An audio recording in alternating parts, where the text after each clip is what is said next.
Hello! Alors, je voulais faire une petite vidéo explication sur notre départ.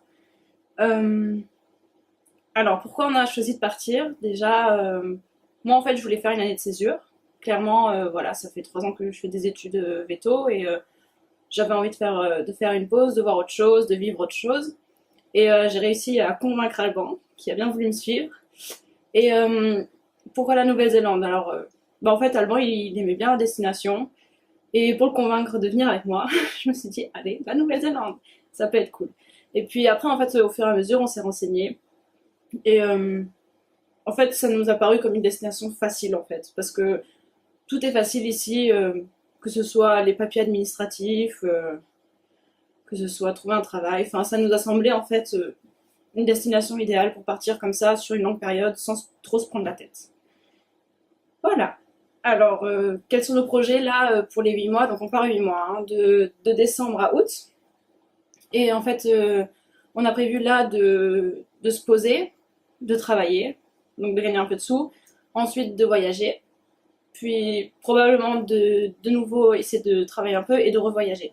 Mais bon, en fait, c'est que des projets, on ne sait pas ce qu'on va faire concrètement, ça va dépendre en fait des opportunités qu'on va avoir. Ah oui, on compte aussi acheter une voiture, alors on ne sait pas quand, on ne sait pas exactement laquelle, enfin, parce qu'en fait ici, il y a beaucoup de gens qui quand ils viennent pour quelques mois ou voire plus, s'achètent des vannes, donc des vannes qui sont complètement équipées avec tout, donc avec l'eau, avec l'électricité, on peut dormir dedans. Mais c'est vrai que c'est un gros investissement et c'est un peu qui tout double. On sait pas trop si la voiture elle va tenir quoi, enfin si le van il va tenir. Donc en fait on pensait plutôt à prendre un break et avec simplement un matelas dedans, juste histoire de pouvoir dormir un peu n'importe où. Et voilà. Mais ça va bon en fait il s'y connaît en voiture donc je pense que c'est lui qui va surtout gérer. Mais c'est vrai que ça serait plus facile pour pouvoir se déplacer. Et voilà, ça sera surtout moins cher au niveau déplacement parce que ça va vite, hein. La vie est chère quand même ici, hein. Enfin, il paraît. Là, de ce qu'on a vu pour l'instant, parce que là on est à Wellington, ça va. Mais c'est vrai que il paraît que la vie est chère. Donc pour l'instant, où est-ce qu'on en est? Là, on est arrivé hier à Wellington. On reste pour 2 nuits. Donc encore cette nuit. Et puis ensuite, demain, on va partir parce qu'on a trouvé sur Auckland un logement. Euh, Donc, ouais, donc on part demain en avion, on va faire le trajet Wellington-Auckland. Et une fois qu'on sera là-bas, on va rester une semaine dans un Airbnb qui est assez central. Et en fait, ce qu'on a fait, on a recherché pour du housekeeping. Donc le house ou le house sitting, c'est pareil. Le principe du housekeeping, c'est que les gens en général partent en vacances et laissent leur maison à disposition de façon à ce qu'il y ait toujours quelqu'un sur place qui s'occupe de garder la maison. En général, ils laissent leurs animaux de compagnie aussi et le jardin dont il faut s'occuper. Mais tout ça, c'est gratuit. Donc eux, ils ont l'avantage qu'il y a toujours quelqu'un chez eux et nous, on a l'avantage de pouvoir habiter gratuitement. Donc en fait, on a trouvé un housekeeping là sur Auckland, il me semble du 19 décembre jusqu'au 5 janvier, quelque chose comme ça, je crois. Faudrait que je vérifie avec les dates exactes. Donc c'est pour ça qu'en fait, on change de ville. Là, Wellington, c'est au sud de l'île du Nord et on va aller au nord de l'île du Nord. Donc en effet, ça fait un gros déplacement pour le début. Mais c'est vrai qu'on aura l'avantage de pouvoir habiter gratuitement pour un certain temps. Et c'est vrai que c'est pas négligeable, quoi, étant donné que les logements sont chers, autant en profiter. Et donc pour trouver cette maison, on est allé sur un site spécial où il faut s'inscrire avec des frais d'inscription, donc c'est assez sérieux quand même. Et, euh, et voilà. Donc pour tout ce qui est démarche administrative, parce que c'est vrai qu'un voyage comme ça, évidemment, ça se prépare. Donc pour commencer, hum, donc nos billets, déjà, on les a pris par une agence. C'est le Cercle des Vacances, ça s'appelle. Et du coup, on profite des avantages, enfin de l'avantage que l'agence déjà s'est occupée de nous trouver les meilleurs billets, enfin avec les meilleures escales, une très bonne compagnie. Et on a des billets qui sont 2 fois modifiables sans frais du coup. Et c'est vrai que dès qu'on a un problème, on les contacte et c'est eux qui vont gérer. Donc ça, c'est pratique. Euh, Pour le visa, en fait, pour le visa, on va sur le site officiel qui s'appelle Visa New Zealand, un truc comme ça. Et c'est super facile. En fait, il faut remplir un formulaire et ça se fait en 1 ou 2 jours maximum. C'est vraiment super facile. Enfin, il n'y a pas de pièce justificative à part le passeport, il me semble. Bon, en fait, c'est tellement facile que j'ai même oublié ce qu'il fallait faire exactement.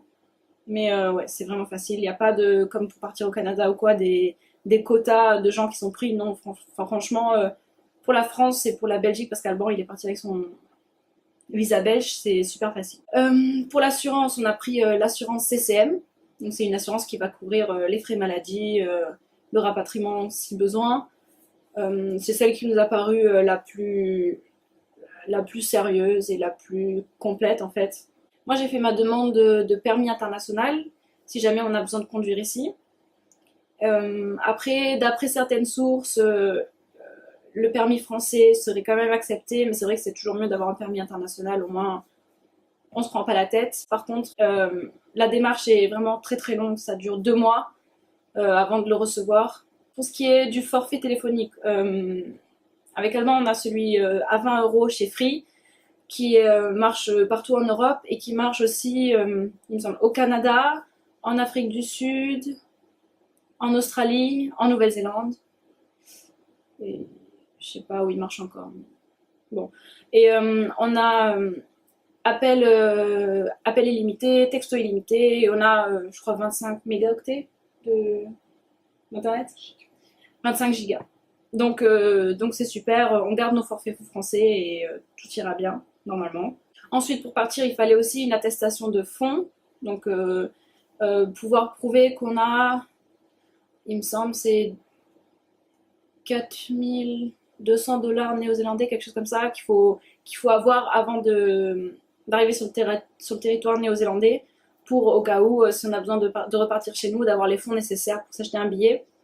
Donc ça, j'ai demandé à ma banque, ça équivaut à 2700 €, il me semble, de me faire un papier justificatif officiel, et je sais ce qu'elle a fait, ça s'est très bien passé. On n'a pas eu à le montrer, mais au moins je l'avais. Oui, donc pour ce qui est question de sous, on va ouvrir un compte bancaire dès qu'on sera à Auckland. Normalement, c'est censé être facile. On va dans une banque avec, je pense, nos passeports. Il faut juste un justificatif de domicile. Enfin, ça, on a demandé à la dame chez qui on va faire le Airbnb de bien vouloir nous prêter son adresse pour recevoir ensuite, je crois, il me semble, la carte bancaire et les coordonnées du compte, enfin, un truc comme ça. Et il paraît aussi que c'est super facile, que ça se fait en une matinée, donc ça on verra.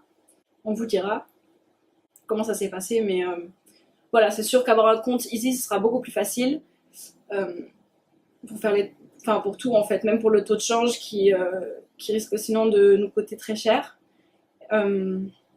Voilà, et pour ce qui est de faire des virements entre notre compte néo-zélandais et notre compte français, on va utiliser TransferWise, ça s'appelle, et c'est une sorte d'application qui nous permet donc de faire des virements avec un taux de change de seulement 0,5%. Donc ça, on verra aussi comment ça marche, mais c'est vrai que ça a l'air d'être le bon plan. Bon voilà, c'était tout pour la vidéo, je pense, des principales questions qu'on peut se poser avant de partir.